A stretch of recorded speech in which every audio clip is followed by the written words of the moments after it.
Hello, everybody. Welcome to another Sunday Funday. And all right, so I was just gonna be dead honest with y'all. The reason why there has not been a Sunday Funday in a little bit, even though there's gonna be one post like right before us, it's not gonna really explain it. Three things, kind of. First off, I have told y'all before I have a disturbingly bad tendency of laziness. I sometimes also forget I'll film something. I totally forgot we filmed Morbius review. So hey, you get to hear our viewpoints on that. Two, we have actually had a bit of a family crisis. Just not going to get too much into the details of it, but don't specifically Megan's mom. She's fine. She's fine. But we've been having to take care of her for the past like 3 weeks, really. So we really haven't had a whole lot of time for anything. So yeah. Because we were going to get to a review of the movie you can see below, which of course is Everything, Everywhere, all at once.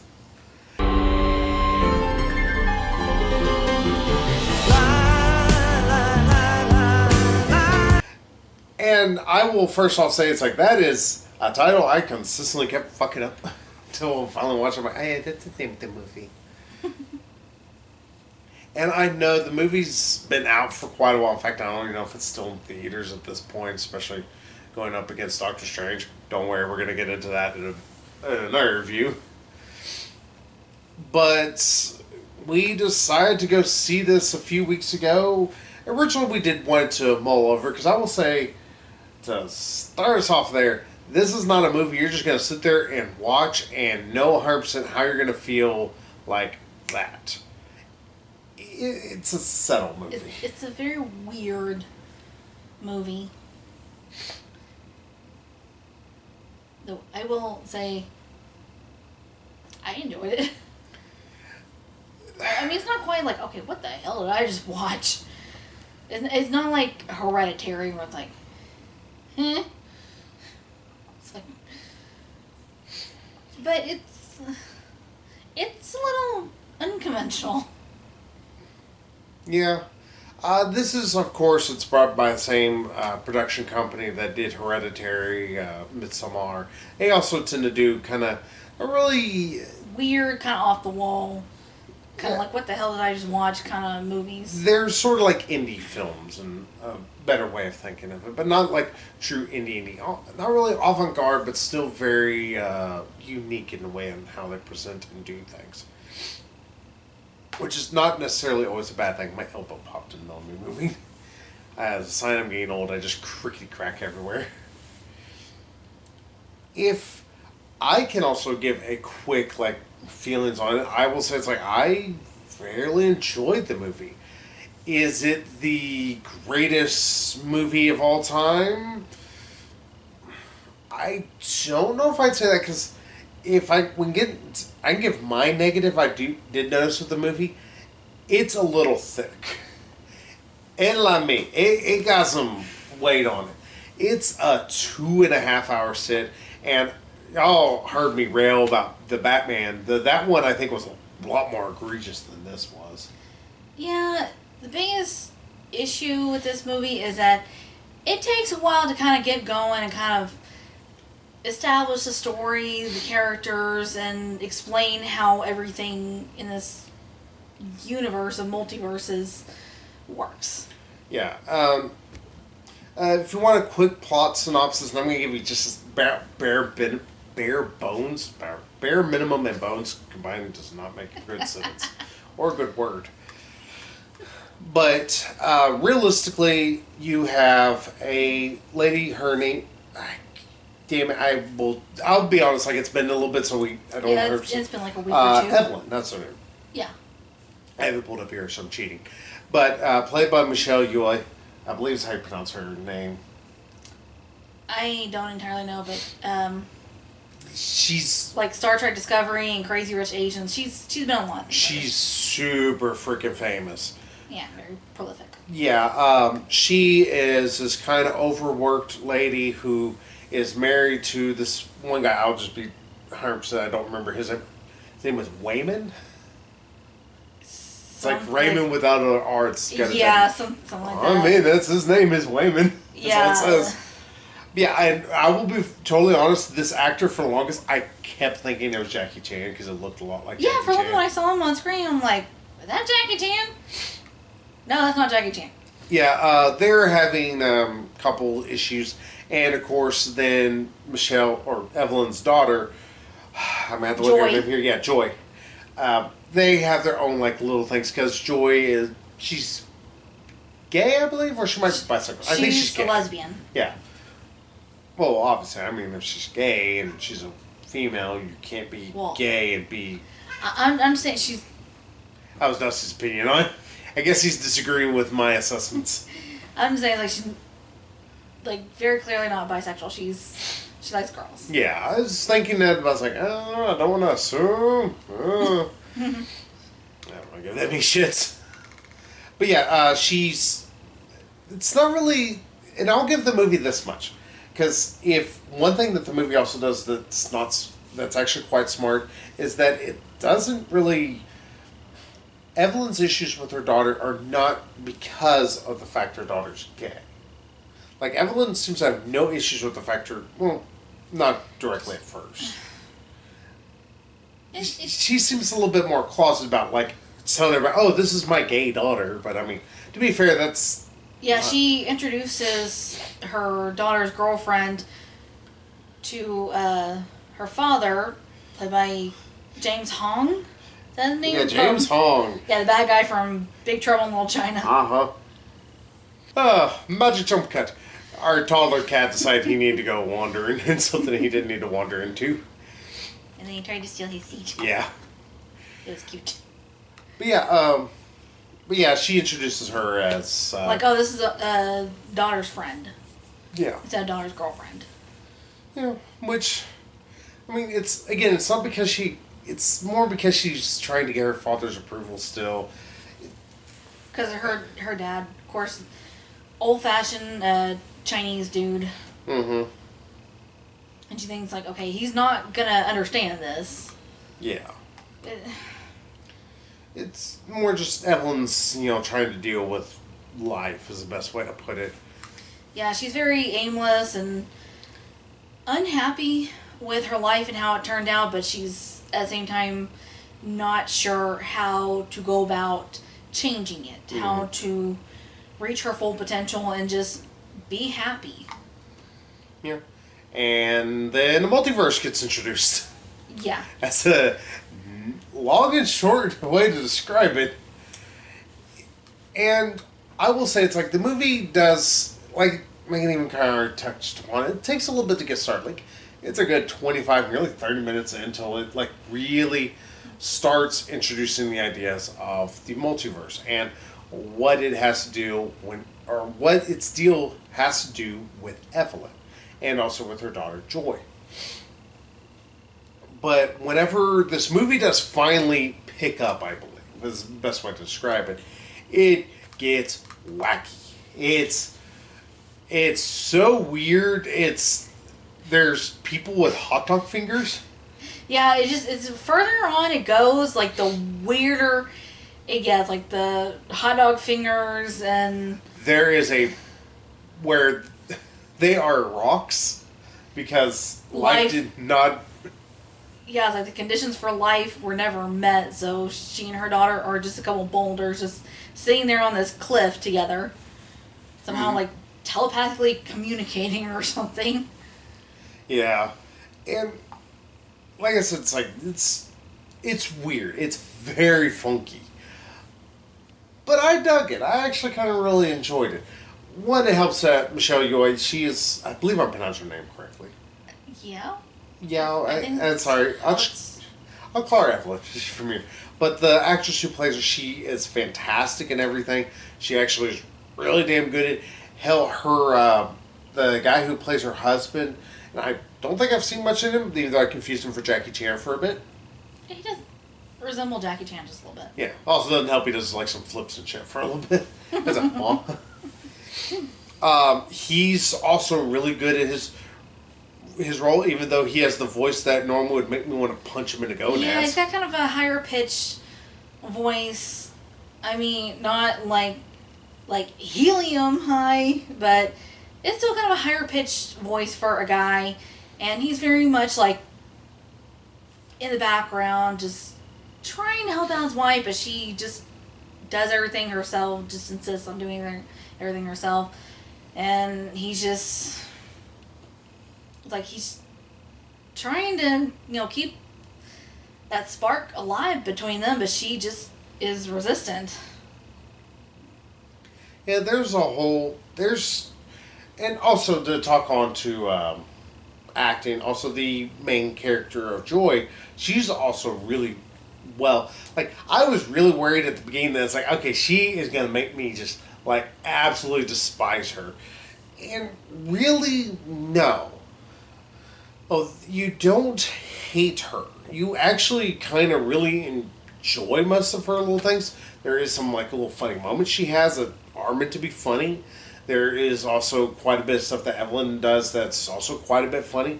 There are a good chunk of this. I would say this movie, because some people, when I was originally looking up before, would see this movie, because I'm like, okay, I don't need to know everything that's going on. It's like, what is this movie? I knew it dealt with the multiverse, but I didn't know beyond that. Yeah, the trailers were kind of vague. Yeah, some people kind of described it as a bit of a action comedy movie. This is much more a comedy than it is an action. Don't get me wrong, it has some fantastic action.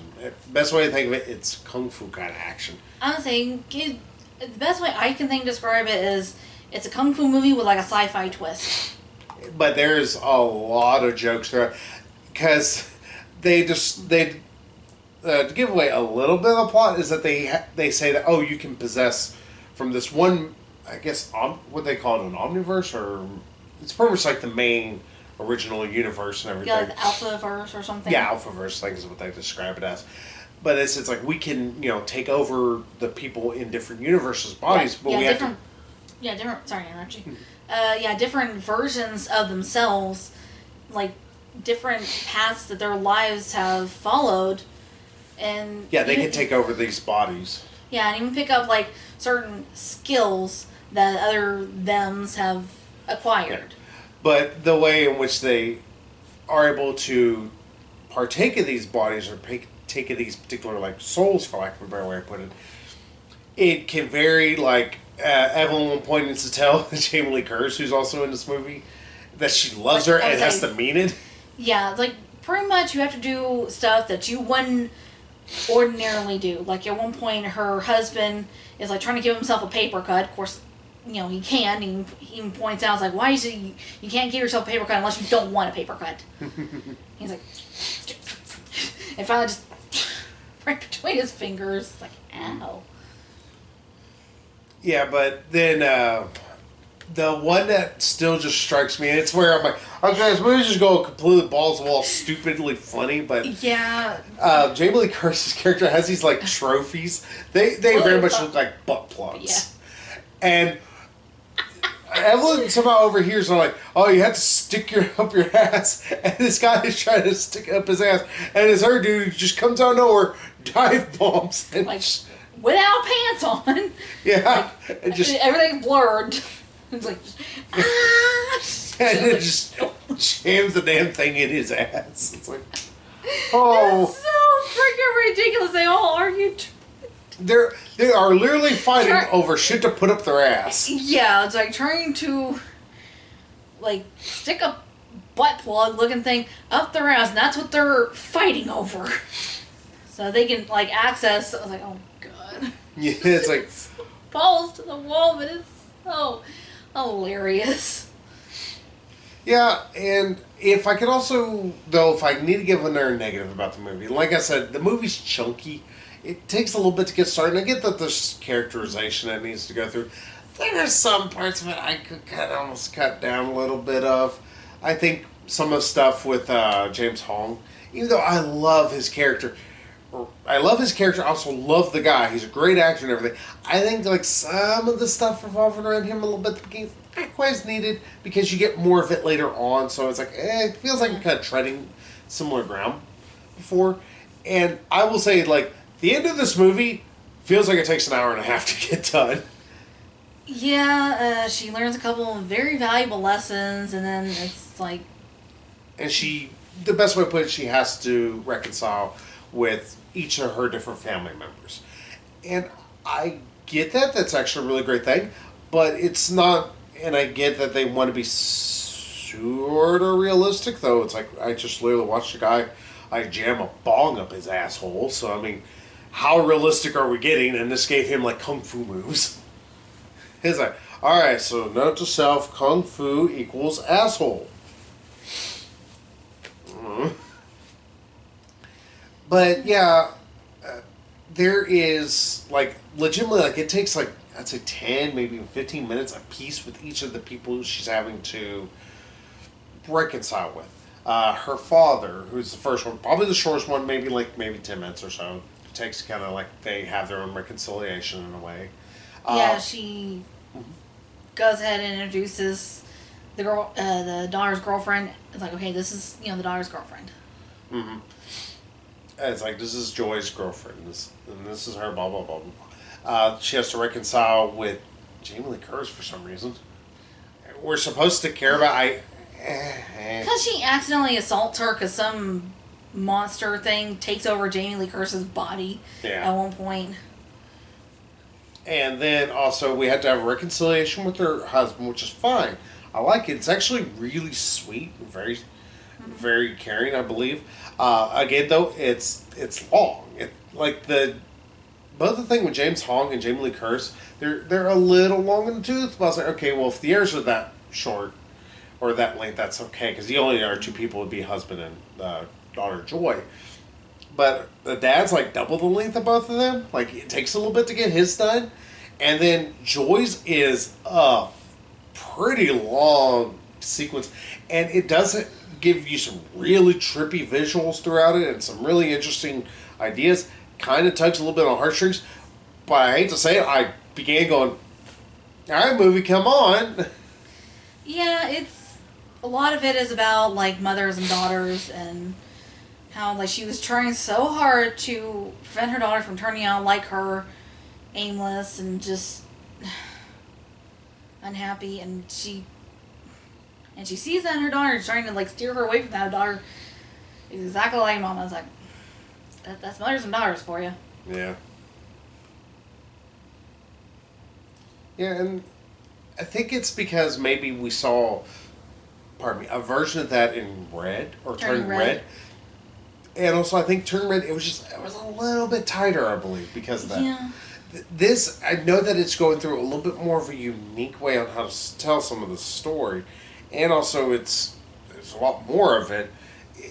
It just makes, it's not that everything everywhere all at once is bad. It's just that it makes the film just feel a little too flabby. Yeah, it tries to wrap up everything, but try not to be too neat about it. And it's like, oh, here. It's like, Disney's a little messy because life is messy. Yeah. It's like, which, I get it's semi-realistic, but again, watch the dude shove something up his ass to get kung fu powers. yeah. But realistically, other than the fact the movie's a little long in the tooth, and I think that because of just some of the parts of the movie, I feel like, okay, kind of good. But whenever I never got to the point where I was like in the Batman room, like, God, can we move the fuck along? Can we go do something? I'm just here staring at nothing right now, it feels like. Now, I never got that in Everything, Everywhere, All at Once. More, I just got a mom's like, oh, come on, let's move on. Okay, we're starting to finally move. Okay, thank you. Yeah, it's like, okay, it's like, I know where this is going. I know where this is headed. And it's like, quit, prolonging the inevitable. It's like, just, do it. Yeah. But, honestly, it's like, if you're willing to forget the fact the movie, it has editing issues. Like, if that's the biggest curse I can say, like, it just needs a little bit more editing down. It's not as egregious as I would say, like, with The Batman. Or how I would even say, like, Midsommar. Like, Midsommar really suffered from some editing problems. Like, that movie really needed to be cut down a bit. It's like, all right, I get slow burn. This isn't even a slow burn. This is like a very, very, very slow burn. I'm just like, oh, God, do something. How's the best way to describe it? I think I would describe it kind of like. Eh, I think I would describe it like the Hurt Locker. That seems like a weird comparison, I know. The Hurt Locker, where I think it's a movie that has a really good beginning, a good first half middle. The second middle half of it is really not that interesting and kind of drags way too fucking long. And then the last bit of the movie kind of tapers a little bit. This I don't think tapers, but it does. It obviously you can see the parts where it needs to be edited. I forgot to mute my phone. I am so sorry. So this I had to give its own opinion. Yeah, just mostly the movie just needs editing, and I think that's an A24 thing. Yeah, A24. I think they're really big on like kind of slow burn and kind of a big like mental payoff. I think they're about trying to let the director or let them have their vision as much as possible. Yeah. More power to them. Which is admirable, but at the same time, it's like sometimes you can tell your story a little bit quicker. A little bit cleaner, I think would even be a better way to. Yeah, there you go. Because, like I said, it's not that it's like needs to be like, oh no, come on, we need first. It's just like, yeah, it's just some things can be chopped up just a little bit. You know, just remove some of this fat. It's a little too indulgent in itself, I believe. But other than that, if you're looking for, great kung fu action, very actually good comedy throughout it, both physically and actually like how they'll speak with each other. And even just like, yeah, I lost my train of thought. Never mind. It's like if you do want something like that, I think you'll dig the hell out of this movie. I think you'll probably be like some people who are like, oh, it's one of the best movies this year. It's just May. Let's slow down here. Mm-hmm. Yeah, if you're looking for something like a little out of the ordinary, or something unique. Mm-hmm. Yeah. I mean, it's not entirely unique with the like multiverse premise. A lot of like superhero movies and shows, like different IPs, are exploring that possibility and.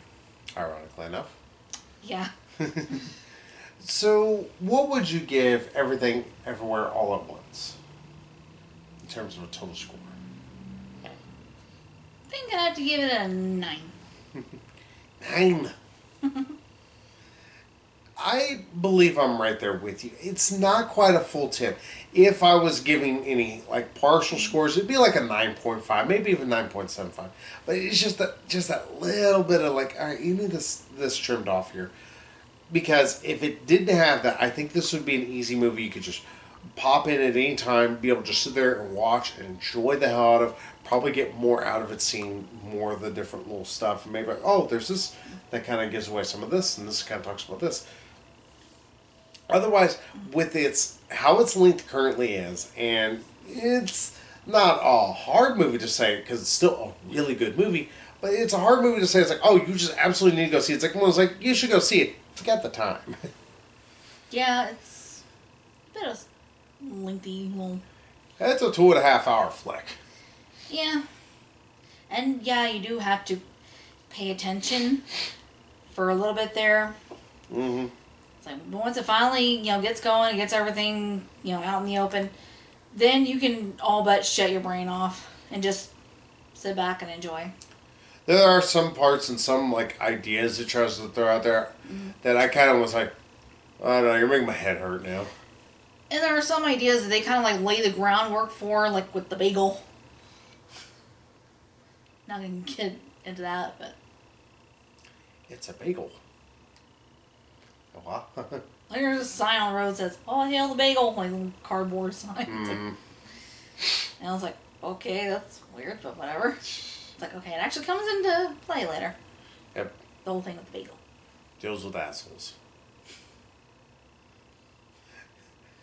Oh, but yeah, go check out Everything Everywhere All at Once. If you didn't catch in theaters and I'm pretty sure it's about to come out to where you can rent it, rent it. You'll probably actually enjoy. You'll probably have actually a fun time. Well, until then, we're going to talk about another thing dealing with the multiverse. So we'll see y'all here in probably like 2-3 minutes. So until then, we'll see y'all there. So bye bye, y'all. Bye bye.